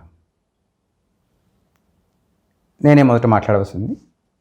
నేను చెప్పింది ఏంటంటే, మీరు అడిగిన దానికి సమాధానంగా, మనం ఇప్పుడు తింటున్న వరి, గోధుమ వీటిలో సహజంగా ఎక్కువ పోషకాలు ఉన్న వాటిని గమనించి వాటిని శాస్త్ర ప్రకారంగా పెంచి శాస్త్రవేత్తలు విత్తనాలుగా తయారు చేసి రైతులకు అందిస్తే ఆ విత్తనాలని రైతులు వాడితే ఎక్కువ పోషకాలున్న ఆహారం ప్రజలకు అందుతుంది అన్న. అలా చేయడం అన్నది గోధుమలోని నార్మన్ బోర్లాగు ఎంతో కష్టపడి 6,000 రకాల గోధుమల్లోని ఏరి అతి మంచి లక్షణాలు ఉన్న వాటిని విత్తనాన్ని డెవలప్ చేసి ప్రపంచం అంతటికీ అందించారు. అందువల్ల అప్పుడున్న మాల్న్యూట్రిషన్ తగ్గింది. ఇప్పుడు ఎలాగా గుర్తిస్తారండి మీరు ఇన్ని రకాలు తెచ్చినప్పుడు? ఒక ఎకరం పొలంలో ఉన్న వరి మొక్కలన్నింటికీ ఒకే లక్షణం ఉండదు.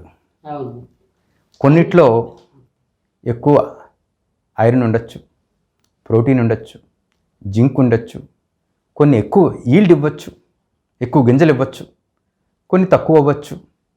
కానీ ఒక రైతుకి ఇవన్నీ తెలియడం కష్టం. జల్లుతాడు, పండిస్తాడు. మంచి రైతు అయితే, నాకు తెలిసి నా చిన్నప్పుడు మాతో ఉన్న రైతులందరూ మంచి రైతులనే అనుకుంటాను. ఎందుకంటే వాళ్ళకి ప్రతి మొక్క చిన్నపిల్లలను చూసుకున్నట్టే చూసుకుంటూ ఉండేవారు.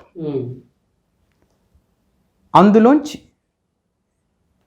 ఎంచి తీసుకొచ్చి మళ్ళీ పెంచి కావలసిన వాటితో వంగడాలతోటి హైబ్రిడైజేషన్ చేసి న్యాచురల్గా, ఇది జెనెటిక్ మాడిఫికేషన్ కాదు, న్యాచురల్గా చేసి కొత్త వంగడాలని సృష్టించి ఆ వంగడాలని స్టెబిలైజ్ చేసి ఒక 3 ఏళ్ల పాటు అప్పుడు రైతులకి విత్తనాలుగా ఇస్తారు.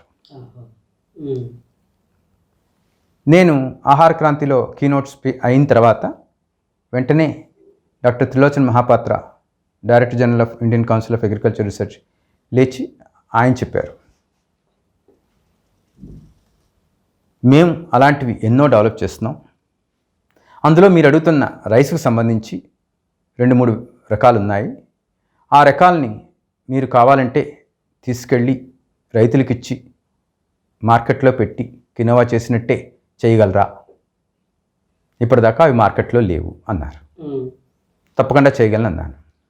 అప్పటికే నాకు అరకు నుంచి హైదరాబాద్ దాకా, హైదరాబాద్ నుంచి జోధ్పూర్ దాకా రకరకాల రాష్ట్రాల్లోని ఎంతోమంది రైతులతో పరిచయాలు ఉండడం వల్ల చేయగలనని ధైర్యంగా చెప్పాను.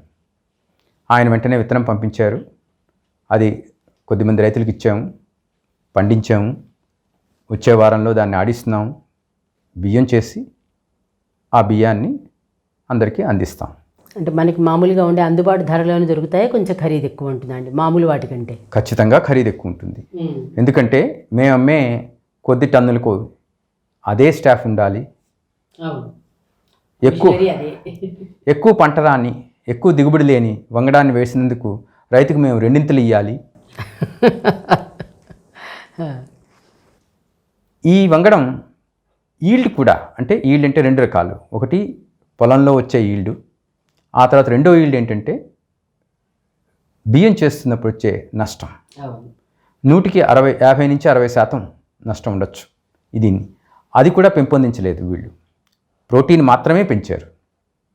ప్రతి ఒక్క విషయాన్ని కూలంకషంగా చూసి పెంచితేనే అది సక్సెస్ఫుల్ విత్తనం అవుతుంది.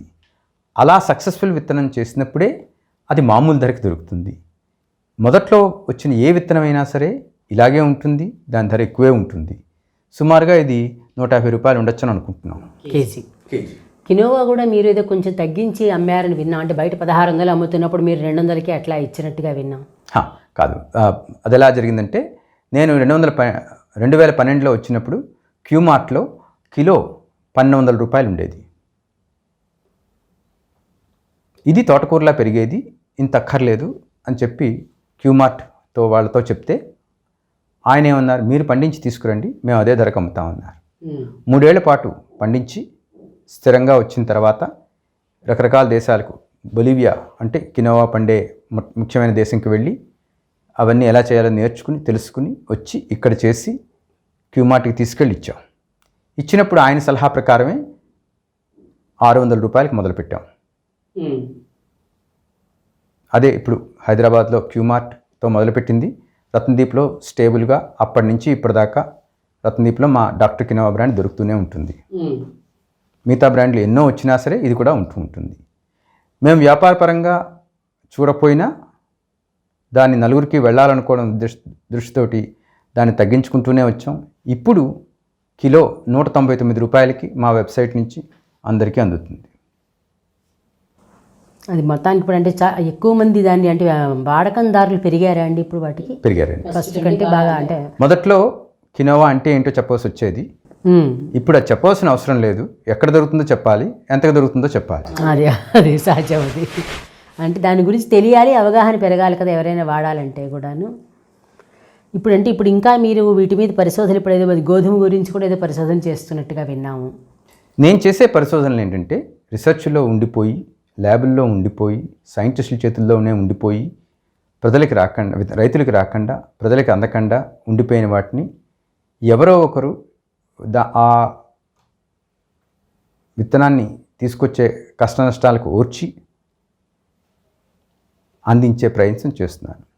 దానికి కావాల్సిన రీసెర్చ్ ఏంటంటే ఎలాంటి విత్తనం అది, దాంట్లో ఉన్న పోషకాలు ఏంటి, అవన్నీ క్షుణ్ణంగా చూసి ఆ విత్తనాన్ని తీసుకొచ్చి పండించి అందించడం.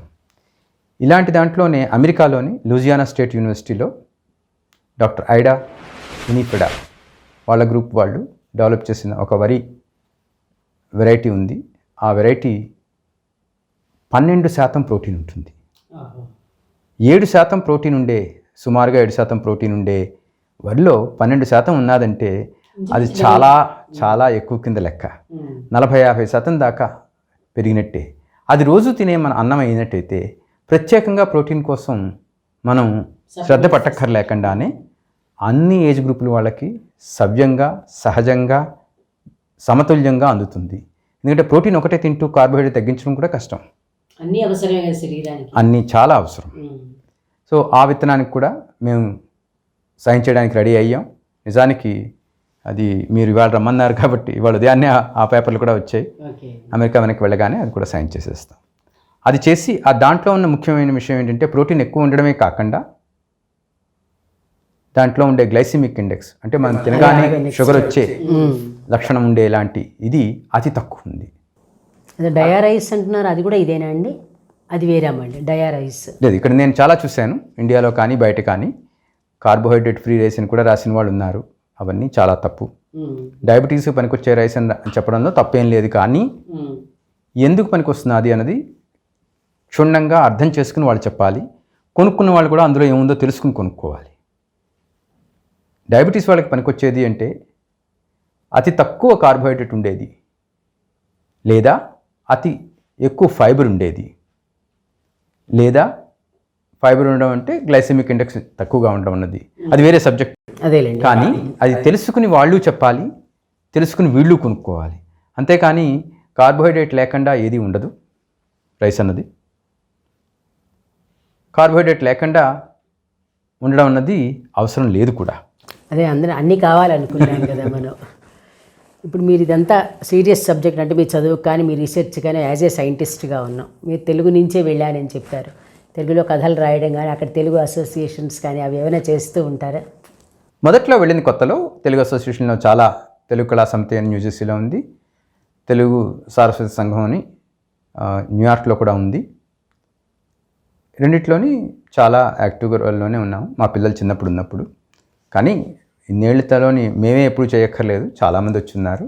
ఇప్పటికి కూడా వాళ్ళు మా బేస్మెంట్ని వాడతారు, మా ఇంటిని వాడుకుంటారు, మా కావాల్సినవన్నీ వాళ్ళకి సాయం చేస్తూనే ఉంటాం. అంటే మీ ఇల్లు కళానిలయం కింద చేసుకున్నారు. కథలు అవి రాస్తున్నారా మీరు? అప్పుడప్పుడు, ఇప్పుడు అంత ఎక్కువ లేవు. లాస్ట్ ఇయర్ తానా జూమ్లో జరుగుతున్నప్పుడు ఏదో ఒకటి చేయాలని చెప్పి వంగూరు చిట్టెనరాజు గారు 24 గంటల పాటు సాహిత్య కార్యక్రమాలు చేస్తున్నప్పుడు పిలిచి ఏదో ఒకటి చేయమని అడిగితే ఆయన మాకు ఎప్పటి నుంచో చాలా పెద్ద దిక్కు సాహిత్యానికి. అప్పుడు గురుదక్షిణ అని ఒక 20 కథల పుస్తకాన్ని ఆన్లైన్ జూమ్లో రిలీజ్ చేసాం. రాస్తూ ఉంటాను అప్పుడప్పుడు, కానీ ఈ మధ్య అంత ఎక్కువ కాదు. ఈ పరిశోధనలు వీటిలో చాలా చాలా టైం అవుతుంది. ఇప్పుడు పరిశోధన చేయడం అంటే సరిగ్గా అంటే మనకి బాగా బ్రెయిన్ పెట్టి చేసేది పని. అంటే మెదడుతో ఆలోచించడం అంటే చాలా స్ట్రెయిన్ అనేది మనకు తెలుసు బాగా. అలా ఎక్కువగా చాలా ఒకసారి ఎప్పుడైనా మీరు ఒక దాని మీద కూర్చొని ఎక్కువసేపు రీసెర్చ్ చేసిన తర్వాత రిలీఫ్ కోసం అంటే ఏమైనా ఏం చేస్తూ ఉంటారండి? నిజం చెప్పాలంటే నేను ఎప్పుడు కష్టపడ్డవాడిని కాదు. అంటే దాని మీదే కాన్సన్ట్రేట్ చేస్తే బుర్ర వేడెక్కింది అంటూ ఉంటారు కదా, అది నాకు ఎప్పుడు అలా అనిపించలేదు. క్యాజువల్గా చేసుకెళ్ళిపోతారా హాయిగాను, అంతే. అంటే టెన్షన్ ఫ్రీగానే చేసుకుని మీరు అడిగిన దానికి మీ ఉద్దేశం ఏంటో నాకు అర్థమైంది అనుకుంటాను. ఈ కథ రాయక తప్పదు అనుకున్నప్పుడే నేను కూర్చుని రాశాను, కానీ ఏదో ప్రయోజనం ఆశించి అలా రాయలేదు. కథలనట్లు అనేది సైంటిఫిక్ రీసెర్చ్లో అడుగుతున్నాను నేను మీతోటి. ఎంత వీలుంటే అంత చేస్తూనే ఉన్నాం. నేను చేసేది ల్యాబ్, ఇప్పుడు చేస్తుంది ల్యాబ్ పరిశోధనలు కావు. ల్యాబుల్లో ఉండిపోయిన వాటిని రైతుల నుంచి ప్రజల్లోకి ఎలా తీసుకురావాలి, ఏవి తీసుకురావాలి, ఎప్పుడు తీసుకురావాలి అన్న దాని మీదే ఎక్కువ. ఇప్పుడు అక్కడ ఎట్లా ఉందండి వ్యవసాయ పరిశోధన కానీ, పంట పండించడం కానీ అమెరికాలో ఎట్లా ఉంది? జనరల్గా అమెరికా అనగానే ఐటీ అనుకుంటే సాఫ్ట్వేర్ అంటూ వెళ్ళిపోతారు కదా, అక్కడ ఎలా ఉంది ఇది వ్యవసాయానికి ఎట్లా ఉంది? అక్కడ వ్యవసాయం చాలా చాలా బ్రహ్మాండంగా ఉంది. నాకు తెలిసిన రైతులు, అమెరికా రైతులు, నేను కలిసిన వాళ్ళు ఇక్కడలానే ఎవరి కష్టాలు వాళ్ళకు ఉంటాయి, ఆదాయం అంత ఎక్కువగా ఉండదు. అయితే ఒక పెద్ద భేదం ఏంటంటే, అక్కడ రైతుకి భూమి ఉన్నది అనుకుంటే, పండిస్తున్నారు అనుకుంటే 1000 ఎకరాల్లోనే వ్యవసాయం జరుగుతుంది. అతి చిన్నవాళ్ళైతే 100 ఎకరాల్లో ఉంటుంది, కానీ ఇక్కడలా కాదు. తర్వాత మీరు అంటే అక్కడ కాబోతే అంటే అందరికీ ఇది సాఫ్ట్వేర్ మాత్రమే అమెరికా అనుకునే వాళ్ళకి వ్యవసాయం కూడా ఉందని తెలియాలి కదా, అందుకని అడుగుతున్నాను మిమ్మల్ని. అవునండి, నేను వెళ్ళాను, ఆ పొలాల్లో తిరిగాను. వాళ్ళ వందల ఎకరాలు అంటే వేలల్లో ఉన్నదాన్ని అన్నాను కదా, వాళ్ళ కార్లలోనే తిప్పి చూపించి ప్రతి చిన్న విషయం కూడా చూపించారు, వాళ్ళు ఎలా చేస్తారు.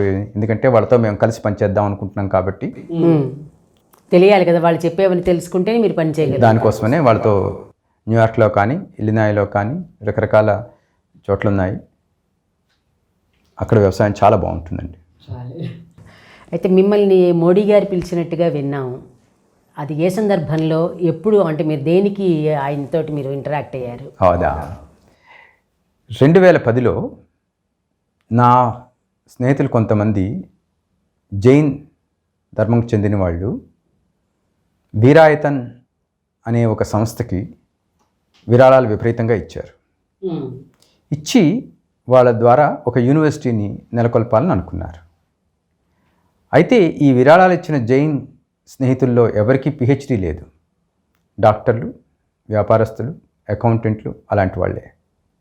అందుకని ఒకరోజు వాళ్ళు మా ఇంటికి భోజనానికి వచ్చినప్పుడు, నీకు పిహెచ్డి ఉంది కాబట్టి నువ్వు వెళ్ళి గుజరాత్లో కచ్ డిస్ట్రిక్ట్లో భుజ్ ఏరియా దగ్గర జకనియా అన్న ఊరిలో, అది ఊరు అనడానికి లేదు ఎందుకంటే అది పల్లెటూరు కంటే చిన్నది, అక్కడ ఏమీ లేదు, కుగ్రామం. అలాంటి చోట యూనివర్సిటీని పెట్టమని అన్నారు. అంటే నేను ఎప్పుడు పిహెచ్డి ఉన్నంత మాత్రాన నాకు అది ఎలా జరుగుతుందో తెలియదు, యూనివర్సిటీలో చదువుకున్నాను కానీ అంత మాత్రాన అడ్మినిస్ట్రేషన్ తెలియదు అన్నాను. అయినా సరే వాళ్ళు వదలలేదు, నన్ను వెళ్ళమన్నారు. అలాగే వెళ్ళాను. ఓ 3 ఏళ్ల పాటు ప్రతి 2-3 నెలలకి వచ్చి భుజ్ దగ్గర ఉన్న జకనియా అన్న ఆ చిన్న జాగాకి వెళ్ళి అక్కడే ఉండి యూనివర్సిటీ ఎలా పెట్టాలో నేర్చుకుని పనిచేస్తూ ఉండేవాడిని. 4 రోజుల పాటు మళ్ళీ వెనక్కి యూఎస్ వెళ్ళిపోయి నా పనులు నేను చేసుకుంటూ ఉన్నాను. అలాంటప్పుడు ఒకరోజు Narendra Modi office, CM office నుంచి అని చెప్పి, అప్పటికి ఇంకా ఆయన ముఖ్యమంత్రి, గుజరాత్ ముఖ్యమంత్రి, ఒక ఐఏఎస్ ఆఫీసర్ ఫోన్ చేసి, మా చీఫ్ మినిస్టర్ మీతోటి మాట్లాడాలనుకుంటున్నారు అన్నారు. అదేదో తప్పు నెంబర్ అయి ఉండొచ్చు, ఎందుకంటే నేను ఇండియాలో లేను. మీకు నమ్మకం కుదరదు కదా, ఎందుకంటే నన్ను ఎంతో బాగా తెలిసిన ఆంధ్రప్రదేశ్లో కూడా ఎవరూ అలా పిలవలేదు, ఒక వివేకానంద రెడ్డి తప్పించి. Okay, YS Vivekananda Reddy. కాబట్టి ఈయనకి ఎలా తెలుసు అనుకున్నాను అని చెప్పాను, బహుశా ఏదో తప్పై ఉంటుందని. కానీ వాళ్ళ తర్వాత చెప్పిన దాని ప్రకారం వాళ్ళు ఎంత క్షుణ్ణంగా ఎవరొచ్చిపోతున్నారో అన్నది తెలుసుకుంటారన్న దానికి నాదే ఒక సింపుల్ ఉదాహరణ. సంభవం వాళ్ళకి పోలీసుల ద్వారా తెలిసింది. ఓ పోలీస్ ఆఫీసరు నాతో క్యాజువల్గా మాట్లాడాడు. ఆ మాట్లాడిన ఆయన ఇంకొక ప్రొఫెసర్కి చెప్పాడు. ఆ చెప్పిన ప్రొఫెసర్ నరేంద్ర మోడీకి చెప్పాడు. నరేంద్ర మోడీ వాళ్ళ ఐఏఎస్ ఆఫీసర్కి చెప్పారు. అలా ఒకరోజు ఒక ఆదివారం ఆయన ఇంటికే వెళ్ళాను. ఒక 40 నిమిషాల పాటు కూర్చుని మాట్లాడాం. అప్పుడు ఆయన అడిగారు, దేశం మొత్తం గురించి ఒక శాస్త్రవేత్తగా ఆలోచించి చెప్పు, ఏం చేస్తే దేశం బాగుపడుతుందని. అంటే నేను చెప్పాను నాకు సంబంధించిన సబ్జెక్ట్ ద్వారా సైన్స్ ద్వారా మాల్ న్యూట్రిషన్ అన్నది ఈ దేశంలో ఘోరాతి ఘోరమైనది. మాల్ న్యూట్రిషన్ వల్ల అన్ని రకాల ప్రాబ్లమ్స్కి అది మూల కారణం. ఎందుకంటే అనారోగ్యం వల్ల వాళ్ళు చేసే పని తగ్గిపోతుంది, పని తగ్గిపోతే ఆదాయం తగ్గిపోతుంది, ఆదాయం వాళ్ళకి తగ్గిపోతుందంటే దేశానికి కూడా నష్టం. వాళ్ళకి అనారోగ్యం ఉందంటే దేశానికే నష్టం. ఎందుకంటే వాళ్ళు హాస్పిటల్కి వెళ్ళాలి, ఆ హాస్పిటల్కి డబ్బు గవర్నమెంట్ పెట్టాలి, లేదా ఇంకెక్కడికైనా వెళ్తే డబ్బు వాళ్ళు పెడితే వాళ్ళ దగ్గర నుంచి నష్టపోతారు. ఆ టైంలో వీళ్ళు పని చేయడానికి ఉండదు. ఇదంతా విని ఆయన చాలాసేపు మాల్ న్యూట్రిషన్ గురించి ఎంత చక్కగా మాట్లాడారో నాకు మహా ఆశ్చర్యం వేస్తుంది. ఎందుకంటే ఒక చీఫ్ మినిస్టర్గా ఉంటున్న వ్యక్తికి ఇలాంటి విషయాన్ని అంత సులభంగా అర్థం చేసుకోవాలనుకుంటూ మాట్లాడడం. అయితే ఎందుకు ఇప్పుడు ఇండియాలో ఉన్న ప్రాబ్లం ఏమనుకుంటామని అడిగారు ఆయన. నేను చెప్పాను, నేను ఇండియాలో మాల్ న్యూట్రిషన్ కోసం పుస్తకం రాద్దామని అనుకున్నాను. దానికోసం ఏమనుకున్నాను, మాల్ న్యూట్రిషన్ గురించి తెలుసుకోవడం పెద్ద కష్టం కాదు, ఈ మాట ఢిల్లీ వెళ్ళినప్పుడు తప్పకుండా హెల్త్ మినిస్ట్రియల్ పీపుల్తో మాట్లాడి చేయొచ్చు అనుకున్నాను. అదృష్టవశాత్తు నేను ఎప్పుడు ఢిల్లీ వెళ్ళినా నా స్నేహితుడు హెల్త్ మినిస్ట్రీలో అండర్ సెక్రటరీగా ఉన్న ఆయన ఇంట్లోనే దిగుతాను కాబట్టి ఇంకా సులభం అనుకున్నాను. ఆయనకి చెప్తే దాందే ఉంది రా, మా వాళ్ళు ఇస్తారు నీకు ఇన్ఫర్మేషన్, నువ్వేం రాసుకుంటావో రాసుకో అన్నారు. నన్ను కూర్చోబెట్టారు ఆయన ఆఫీస్లో, వాళ్ళని పిలిచారు. ఇతనికి ఏదో మాల్ న్యూట్రిషన్ గురించి కావాలంటే మనం ఏం చేస్తున్నామో చెప్పనంటే వాళ్ళు ఇచ్చిన ఆన్సర్కి అతను ఆశ్చర్యపోయాడు, నేను ఆశ్చర్యపోయాను. కారణం ఏంటంటే వాళ్ళు ఇచ్చిన ఆన్సరు మనది హెల్త్ మినిస్ట్రీ అండి, మన సబ్జెక్ట్ కాదు మాల్ న్యూట్రిషన్. ఆయన నిజంగానే ఆయన కూడా ఆశ్చర్యపోవడంలో మనం ఆశ్చర్యపోకర్లా. ఇది నరేంద్ర మోడీ గారికి చెప్పాను. అయితే ఏం చేసామని అడిగారు ఆయన ఆశ్చర్యంగా. ఆయన కూడా తెలియదు అనుకుంటాను అప్పుడు. అయితే ఏం చేసామన్నారు అంటే రకరకాల మినిస్ట్రీలకు వెళ్ళాము, ప్లానింగ్ కమిషన్ కంట్రోల్ చేస్తుందని విన్నాం. 10 మినిస్ట్రీలు మాల్ న్యూట్రిషన్ బాధ్యతను వహిస్తున్నాయి, దానికి ప్రైమ్ మినిస్టరే చైర్మన్. 2 ఏళ్లలో కూడా మాల్ న్యూట్రిషన్ సంబంధించి ప్రైమ్ మినిస్టర్ ఆధ్వర్యంలో మీటింగ్ జరగలేదు.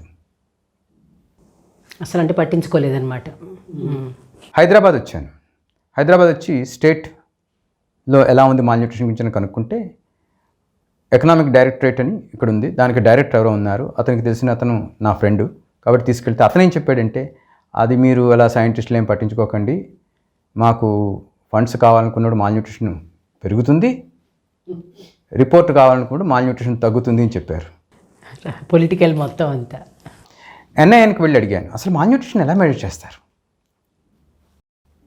అంటే వాళ్ళు చెప్పారు, ఒక డిస్ట్రిక్ట్లో ఒక 20 జాగాల్ని సెలెక్ట్ చేసుకుంటాం, 20 జాగాలకు వెళ్ళి 20 మంది పిల్లల్ని మాల్ న్యూట్రిషన్ పిల్లల గురించి అయితే పిల్లలు, ఆడవాళ్ళ గురించి అయితే ఆడవాళ్ళని తీసుకుంటాం. అక్కడి నుంచి వాళ్ళు ఒక వెయింగ్ మిషన్, ఒక స్కేలు పెట్టి కొలుస్తారు. ఒక మనిషి దాన్ని చూస్తాడు, ఇంకో మనిషికి చెప్తాడు, వాడు రాసుకుంటాడు, ఆ రాసుకున్నది తీసుకొస్తాడు, డిస్ట్రిక్ట్ హెడ్ క్వార్టర్స్లో దాన్ని కంప్యూటర్లో పెడతాడు, ఆ కంప్యూటర్లో పెట్టింది స్టేట్ లెవెల్కి వస్తుంది, ఆ స్టేట్ లెవెల్కి వచ్చిన దాన్ని ఎన్ఐఎన్కి వస్తుంది, రకరకాల డిపార్ట్మెంట్కి వెళ్తుంది, వాళ్ళు అనలైజ్ చేసి ఇస్తారు. అయితే ఇందులో ఎన్నో ఎర్రర్స్ ఉంటాయి. ఇవన్నీ ఆయన చెప్పిన తర్వాత నరేంద్ర మోడీ అన్నారు, అయితే ఏం చేయాలని, ఒకే ఒక్కటి చేయాలి, మొట్టమొదట ఒకే ఒక్క మనిషికి మాల్ న్యూట్రిషన్ పెరగడం తగ్గడం గురించి పూర్తి అవగాహన ఉండి ప్రభుత్వంలో కంట్రోల్ చేయాలి. ప్రతి చైల్డ్, ఒక ఫలానా గ్రామంలో రాము అన్న కురవాడికి మనం డబ్బులు పెట్టాము అంటే, ఎందుకంటే అప్పటికి కూడా గవర్నమెంట్ ఆఫ్ ఇండియా బోర్డు అంత డబ్బు ఖర్చు పెట్టేది మాల్ న్యూట్రిషన్ కోసం. 6 నెలల తర్వాత ఆ పిల్లాడు మాల్ న్యూట్రిషన్ నుంచి బయటకు వచ్చాడా లేదా, ఎందుకు రాలేదు అన్నది ఖచ్చితంగా ఢిల్లీ దాకా అందరికీ తెలియాలి. అలాంటప్పుడే ఈ దేశంలో మాల్ న్యూట్రిషన్ పోతుంది. అయిపోయింది. ఆయన ప్రత్యేకంగా ఏం చెప్పలేదు, కానీ ఆయన ప్రైమ్ మినిస్టర్ అయిన తర్వాత మాల్ న్యూట్రిషన్ మిషన్ అన్నది ఒకటి మొదలుపెట్టారు. ఓకే, మీరు అప్పుడు చెప్పిన దానికి ఇప్పటికి రూపకల్పన జరిగిందనమాట. అందో కాదో లేదో ఆయన సొంత ఏదైనా సరే అంటే మాట్లాడారు. అప్పుడు ఆయన ముఖ్యమంత్రిగానే దానికి 9,000 కోట్ల డబ్బు ఇచ్చారు. ఆ తర్వాత నుంచి స్ట్రీమ్ లైన్గా జరుగుతున్నదని చూస్తున్నాను న్యూస్ పేపర్లోని. నేను తర్వాత ఎప్పుడు ఆయన్ని కాంటాక్ట్ చేయలేదు, ఆయన నన్ను ఎప్పుడు కాంటాక్ట్ చేయలేదు. కానీ ఆనందం అంతా ఏంటంటే ఈ 10 మినిస్ట్రీలు కాకుండా ఒక మిషన్ దీని కింద అది వచ్చింది. ఓకే, అదొక్కటి విడిగా మీరు అంటే పరోక్షంగా మీరు కృషి చేసినట్టే అవుతుంది కదా, ఎందుకంటే మీరు మాట్లాడానని చెప్తున్నారు అక్కడ. ప్రధానమంత్రి చేయాలి అనే మాట కూడా మీరు చెప్పారంటే ప్రధానమంత్రి స్థాయిలో జరగాలి, అది ప్రధానమంత్రి స్థాయిలో జరగాలి. కాబట్టి ఆయన ప్రధానమంత్రి అయిన తర్వాత ఇంప్లిమెంట్ చేశారని అనుకోవచ్చు మనం. కోయిన్సైడ్ అనుకోండి, ఏదైనా సరే జరిగింది. ఎంతమంది ఉన్నా సరే నేను కూడా ఆ సబ్జెక్ట్ మాట్లాడని చెప్పొచ్చు. అది ఇప్పుడు మీ ఇంత ప్రయాణంలో సైంటిస్ట్గా జరిగిన ప్రయాణం ఎట్లాగా మీకు కొన్ని అంటే ఎన్ని సాధించకుండా ఏవో 1-2-3 ఇన్సిడెంట్స్ బాగా జ్ఞాపకం ఉంటాయి. ఎవరినైనా కలిసి ఇందాక మీరు చెప్పిన టెక్స్ట్ బుక్ రాశానని చెప్పిన ఆయన కానీ అలాంటివి ఇంకా ఏమైనా ఇన్సిడెంట్స్ జరిగాయా? అలాగే ఎవరిని పెద్ద పెద్ద ప్రముఖులను ఎవరిని కలుసుకున్నారా, అంటే ప్రెసిడెంట్స్ కానీ అట్లాంటి వాళ్ళని? నా అంతటి నేను ఎప్పుడూ ప్రయత్నం చేయలేదు. మీ ప్రయత్నం చేయడం కదా, అనుకోకుండా జరుగుతున్నాయి కదా, అది నేను అన్నది. అలా ఏమైనా జరిగాయా? చాలా కష్టం, బోల్డ్ మంది ఉన్నారు. ఏ ఒక్కరిని చెప్పడం అనేది చాలామంది ఇన్ఫ్లుయెన్స్ చేస్తారు మనని. ఆ చేసిన వాళ్ళలో రకరకాలుగా ఉంటారు. అందులో వాళ్ళు చేసే మంచి పనుల్లోని వాళ్ళు చేసిన సైన్స్ కంటే వాళ్ళ నడవడిక అది నన్ను ఎంతో ప్రభావితం చేస్తూ ఉండేది. అలా చేసిన వాళ్ళు డెఫినెట్లీ పిఎం భార్గవ అతిపెద్ద సిసిఎంబి అతిపెద్ద ఇన్ఫ్లుయెన్స్. ఆయనకి నాకు పూర్తిగా గురు శిష్య సంబంధం ఉంది, కానీ పూర్తిగా లాయలిస్ట్గాను అలా ఏం లేదు. ఎందుకంటే ఆయన భావాలు ఆయనవి, నేను అందులో లేను. కాబట్టి విడివిడిగా ఉన్నవాళ్ళం. కానీ మీకు కూడా స్వేచ్ఛని ఇచ్చారని చెప్పారు కదా. స్వేచ్ఛ ఖచ్చితంగా ఉండేది. అలా పెద్దవాళ్ళు ఎవరైనా కలిశాను అంటే నేను చెప్పలేను. చాలా మంది ఉన్నారు. వెంకట జగన్మోహన్ రెడ్డి గారని ఆయన గుర్తుకొస్తారు ఒకవేళ ఆ సిరీస్లో చూడాలంటే. అంటే ఇలా మీరు అన్నారు కదా, ఈ ప్రస్థానంలోని ఇలా వెళ్ళడంలోని అన్నారు కదా, ఎన్నో మలుపుల్లోని ఏ ఒక్కటి జరగకపోయినా ఇంకెక్కడో ఉండేవాళ్ళం. నాకు ప్యారిస్ ఫెలోషిప్ వచ్చిందని తెలిసిన తర్వాత డాక్టర్ పిఎం భార్గవ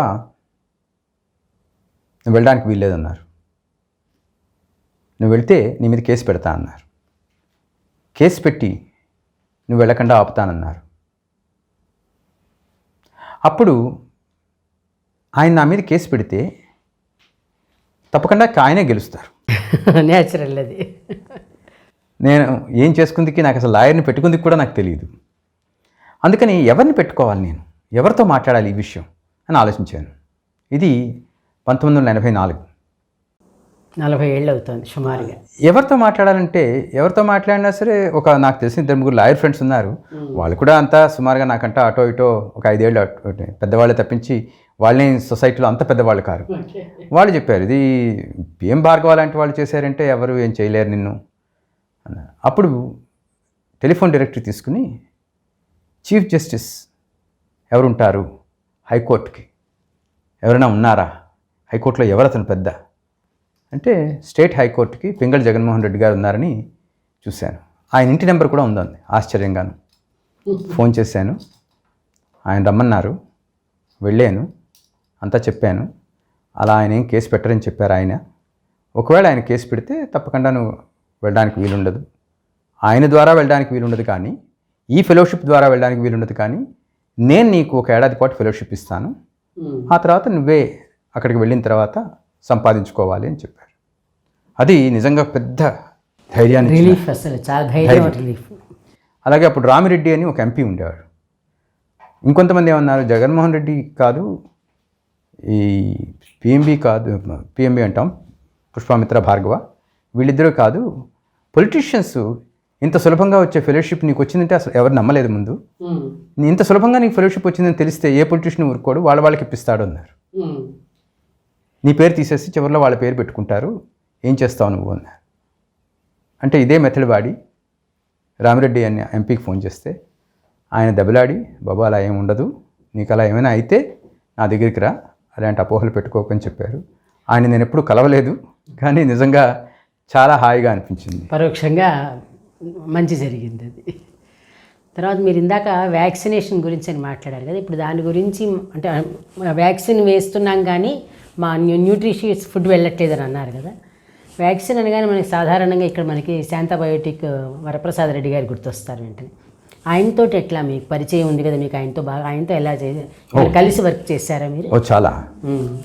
నేను న్యూయార్క్లో పనిచేస్తున్నప్పుడే మా వరప్రసాద్ రెడ్డి గారికి నాకు హర్షవర్ధన్ గారని ఒక కామన్ ఫ్రెండ్ ఉండేవారు. ఈ హర్షవర్ధన్ గారు ఇస్రోలో సైంటిఫిక్ సెక్రటరీగా, స్పేస్ సెక్రటరీగా ప్యారిస్లో పనిచేసేవారు. ప్యారిస్ ఇండియన్ ఎంబసీలో. ఆయన వరప్రసాద్ రెడ్డి గారిని పరిచయం చేశారు. అప్పుడు వరప్రసాద్ రెడ్డి గారు మలేరియా వ్యాక్సిన్ చేస్తే బాగుంటుంది అన్న ఆలోచనలో ఉన్నారు. అని మీ ఉద్దేశం ఏంటని అడిగారు. క్యాజువల్గా మాట్లాడాము. నేను సైంటిస్ట్ గాను, ఆయన ఒక ఇండియాలో ఉన్న ప్రాబ్లమ్స్ సాల్వ్ చేయడానికి వచ్చే ఎంటర్ప్రెన్యూర్ గాను. దాని మీద నేను చాలా స్టడీ చేసి ఒక 9 పేజీల ఉత్తరం రాశాను ఆయనకి. సారాంశం ఏంటంటే, మీరు ఇంత చిన్న కంపెనీ అయ్యుండి మలేరియా వ్యాక్సిన్ చేయడం అన్నది జరిగే పని కాదు. ఎందుకంటే మలేరియా వ్యాక్సిన్ అనేది ఒక వ్యాక్సిన్తో సరిపోదు. ఎన్నో చోట్ల మలేరియా దేహంలో సెటిల్ అయి ఉంటుంది. అలాంటి దాన్ని ఎదుర్కోవాలంటే పెద్ద పెద్ద కంపెనీలకే సాధ్యం కావట్లేదు. కాబట్టి ఇంకేవైనా వ్యాక్సిన్ చూడండి, కానీ మలేరియా చేయకండి అని ఇది రాశాను. అది 1999 అనుకుంటాను, 99, 2000 టైంలోని. ఇప్పటిదాకా కూడా పూర్తి మలేరియా వ్యాక్సిన్ రాలేదు. దానికి కారణం నేను అప్పుడు రాసిన రీజన్సే. అప్పుడు ఆయన నేను వచ్చిపోతున్నప్పుడు కలుస్తూ ఉండేవాడిని. ఇంకేమైనా కొత్త వ్యాక్సిన్లు యాడ్ చేయమని అడిగారు. అప్పటికి ఇండియాలోని బేసిక్ వ్యాక్సిన్స్ కూడా, అతి సామాన్యంగా ఇవ్వాల్సిన వ్యాక్సిన్స్ కూడా టెక్నాలజీస్ పైనుంచి తెచ్చుకునేవారు. ఆ తెచ్చుకునే టెక్నాలజీస్ ఎలాంటివి ఉండాలి, ఏవైతే బాగుంటుంది, ఎలా తీసుకురావాలి, తీసుకొస్తే ఇక్కడ ఎలా దాన్ని టెక్నాలజీ ట్రాన్స్ఫర్ అంటాం, ఇవి ఎలా చేయాలన్న దాని విషయంలో ఆయన నన్ను అడిగారు. నేను న్యూయార్క్లోనే ఉండి పని చేయొచ్చు అన్నారు. ప్రతి 3 నెలలకి వచ్చి వెళ్ళేవాడిని. అలా ఆయనతో నాకు చాలా సాన్నిహిత్యం ఉంది. ఆయన యూఎస్ వచ్చినప్పుడల్లా కలిసే తిరిగేవాళ్ళమి అన్ని మీటింగ్లకి. ఇండియా వచ్చినప్పుడు సరే, ఆయన మేనేజింగ్ డైరెక్టర్, అతి తక్కువ టైమే ఉన్నా సరే యూఎస్లో నాతో ఎక్కువ ఉండేవారు.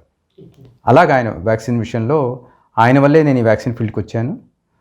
రావడం వల్లే ఇలాంటి మాల్న్యూట్రిషన్ జరుగుతున్నది, వ్యాక్సిన్ వల్ల పెరుగుతున్న, బతికున్న పిల్లల్లో మాల్న్యూట్రిషన్ ఉంది, దాన్ని మనం ఏదైనా చేయాలి అన్న ఉద్దేశం అప్పుడే వచ్చింది.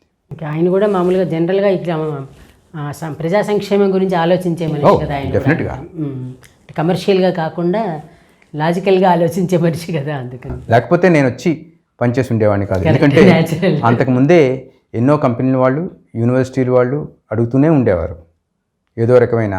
ఆంధ్ర యూనివర్సిటీ ఒక్క చోట మాత్రమే నేను వెళ్ళేవాడిని. ఎందుకంటే ఆంధ్ర యూనివర్సిటీకి నాకు ఆ అనుబంధం, నేను అక్కడ చదువుకున్న అనుబంధం బాగుంది. అంటే చాలా అంటే పెద్ద ప్రయాణం జరుగుతోంది, మీది ఇంకా ప్రయాణం జరుగుతూ ఉంటుంది. మీరు తెలుగు అభిమాని కాబట్టి చివరిగా ఒక చిన్న ప్రశ్న, దాంతోపాటు ఒకసారి మీ ఫ్యామిలీ గురించి కూడా చెప్దురు. కానీ ఎప్పుడైనా మనం అన్ని మంచి పనులు చేస్తూ ఉంటాం, కానీ ఎప్పుడైనా మన బుర్ర మనని ఒకసారి పక్కకి తిప్పింది అని అనిపించినప్పుడైనా మంచి పుస్తకం చదివితే బాగుంటుంది అని ఎప్పుడైనా ఆలోచన కలిగిందా? మా ఇంట్లో ఒక సుమారుగా 2000 పుస్తకాలు ఉన్నాయి న్యూయార్క్లో. అంటే మన నడిపే పుస్తకం ఎప్పుడో ఒకటి ఉంటుంది, భగవద్గీత లాంటిది, అందుకని అడుగుతున్నాను. అలానా? అంటే భగవద్గీతలో అవి కూడా ఉన్నాయి, కానీ నన్ను బాగా ప్రభావితం చేసింది దాసరి రంగాచార్య గారి తాలూకా జీవనయానం. ఆయన చేసిన ప్రస్థానంలో అటు అతి బీద కఠినమైన రజాకర్ మూమెంట్లో ఎంతో నష్టపోయి వచ్చిన కుటుంబం దగ్గర నుంచి, కమ్యూనిస్ట్ భావజాలం దగ్గర నుంచి వేదాలు రాసే చివరికి వేదాల దాకా వచ్చి ఆయన ప్రస్థానం అన్నది అతి మహత్తరమైనది. ఒక వ్యక్తిలో అంత జరగడం అన్నది. అయితే అదృష్టవశాత్తు ఆయనకి రాసే శక్తి ఉంది కాబట్టి అది మనందరికీ తెలిసింది. అలాంటి వాళ్ళు చాలామంది ఉండొచ్చు. అవునండి, అవును. అంటే రాసే స్కిల్ కూడా ఉండాలి కదా అందరికీ నచ్చేలాగా. ఇక చివరిగా మీకు ఒకసారి మనం ఇంత ఎదిగామంటే కనుక దానికి అమ్మ, నాన్న, అందరూ మన కుటుంబం కారణం అవుతుంది. అందుకని ఒకసారి మీ కుటుంబం గురించి, మీ పేరెంట్స్, మీ ఇప్పుడున్న మీ మిస్సెస్ కానీ మీ పిల్లలు, వాళ్ళ గురించి కూడా ఒక్కసారి చివరిగా. తప్పకుండా అందరి వ్యక్తులకి తల్లి ముఖ్యం, దాంట్లో ఆలోచనే లేదు. మా అమ్మ టీచర్గా పనిచేసేది, హిందీ టీచర్గా పనిచేసేది. చిన్నప్పటి నుంచి చదువు మీద శ్రద్ధ ఉండడానికి కారణం తల్లి. మీ అమ్మగారి పేరు కూడా చెప్పాలి. కలసపూడి మహాలక్ష్మి. ఆవిడికి 93 ఏళ్ళు. ఇప్పుడు హైదరాబాద్లోనే ఉన్నారు. చాలా ఏళ్ళు అమెరికాలోనే ఉండి చివరికి 2010లో వచ్చారు. మళ్ళీ 2016లో వచ్చారు, కానీ ఇంకా చాలా వయసు అయిపోయింది కదా, ఇంక ఇండియాలోనే ఉండాలి అని చెప్పి ఇండియా వచ్చేసారు. నా భార్య ఆవిడ డాక్టర్ వసుంధరాదేవి. నాకు 2 పిల్లలు, భారతి, లక్ష్మణ్. భారతి పెళ్ళైపోయింది. ఆమె డాక్టర్, గ్యాస్ట్రోఎంట్రాలజిస్ట్. హార్వర్డ్లో ఫ్యాకల్టీగా ఉంది, అక్కడే ప్రాక్టీస్ చేస్తుంది. ఆమె హస్బెండ్ కూడా హార్వర్డ్లో ఉన్నారు సిస్టంలో. అతను అజర్ కోచర్. వాళ్ళకి 2 పిల్లలు. మా అబ్బాయి ఇప్పుడే మెడిసిన్లో జాయిన్ అయ్యాడు, లక్ష్మణ్. కొద్దిగా డాక్టర్లే ఇద్దరు. డాక్టర్లు అవుతారు. సైంటిస్ట్ ఫీల్డ్లోకి తీసుకురాలేదు అంటే బహుశా మెడిసిన్ చదివాక ఆయన మరి సైంటిస్టులు అవుతారేమో చూద్దాం. లేదు, మా అమ్మాయి సైంటిస్ట్ అనే అనాలి. ఎందుకంటే మా అమ్మాయి చేసే వైద్యంతో పాటు పేపర్లు ఎన్నో పబ్లిష్ చేసింది. రీసెర్చ్ చేసినవి ఎప్పటి నుంచో చేస్తూనే ఉంది. కాబట్టి సైంటిస్టా డాక్టరా అంటే scientist cum doctor. Scientist cum డాక్టర్నే చెప్పాలి. సైంటిస్టులకి సైంటిస్ట్గా ఉంటుంది, డాక్టర్లకి డాక్టర్గా ఉంటుంది. మంచి అంటే హాయి అయిన కుటుంబం, మంచి సంతోషం అది. అంటే పోషకాహారం మనకి ఎంత అవసరమో దానికోసం ఏం కృషి చేస్తున్నారో చెప్పారు. అట్లాగే శ్రీనివాస్ గారు మనం ఫస్ట్ చెప్పుకున్నట్టుగానే బొబ్బిలి నుంచి ఆయన అమెరికా దాకా ప్రయాణం, తెలుగుతో ప్రయాణం చేశారు. ఆయన ఎక్కడికెక్కడ అన్నీ నేర్చుకుంటూ ఎదిగారు. మాతృభాషలో స్పష్టత ఉంటే కనుక అన్ని భాషలు నేర్చుకోవచ్చు అనేది ఎప్పటి నుంచో అందరూ చెప్తూ ఉన్నదే మనకి. ఆయన మాట ద్వారా మనకు అన్నీ తెలిసాయి. ఎంత స్పష్టంగా తెలుగు మాట్లాడుతున్నారు అమెరికా వెళ్ళిపోయినా కూడాను. అక్కడ అంత స్పష్టంగా ఇంగ్లీష్ మాట్లాడతారు, అది వేరు. కినోవా రైస్ గురించి చెప్పారు మనకి. అలాగే ఇప్పుడు న్యూట్రిషియస్ రైసు, న్యూట్రిషియస్ వీట్ గురించి కూడా మనకి చెప్పారు. అవి పండిస్తున్నాం అన్నారు, అందుబాటులోకి తీసుకొస్తున్నాం అన్నారు. మనకంటే ఆరోగ్యానికి పనికొచ్చే విషయాలే కాకుండా భారతదేశం గర్వించదగ్గ ఒక సైంటిస్టుతో మనం మాట్లాడామంటే అది మనకి చాలా చాలా చాలా ఆనందంగా ఉంటుంది. ఇది ఈరోజు వైజయంతితో మాటామంతి కార్యక్రమం. నమస్తే అండి. నమస్కారం.